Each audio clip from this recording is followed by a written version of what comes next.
شیر، بھیڑیا اور لومڑی اکٹھے مل کر شکار کو نکلے۔ ان کو شکار میں نیل گائے، جنگلی بکرا اور خرگوش ہاتھ آئے۔ شیر نے دیکھا کہ بھیڑیا اور لومڑی بھی اس شکار میں اپنے حصے کی خواہش رکھتے ہیں۔ اس نے ان تینوں کی نیتوں کو جان کر پہلے بھیڑیا کو بلایا اور کہا کہ انصاف سے تقسیم کریں۔ بھیڑیا نے کہا، بادشاہ سلامت، آپ بڑے ہیں، نیل گائے آپ کا حصہ، جنگلی بکرا درمیانہ ہے، وہ میرا حصہ ہے، جبکہ خرگوش لومڑی کا حصہ ہے۔ شیر نے کہا، میرے آگے تیری کیا ہستی ہے، میرے ہوتے ہوئے تو انصاف کرے۔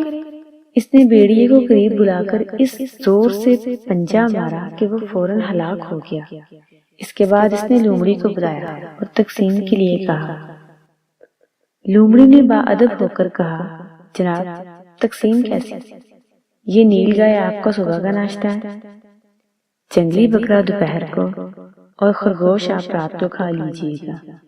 شیر اس کی تقسیم پر بہت خوش ہوا۔ اس کے انصاف کو اس نے داد دی اور اس سے پوچھا، یہ انصاف کی تقسیم تم نے کہاں سے سیکھی ہے؟ لومڑی نے کہا، جناب، بھیڑیے کے انجام سے۔ شیر نے خوش ہو کر وہ تینوں شکار لومڑی کو دے دیے۔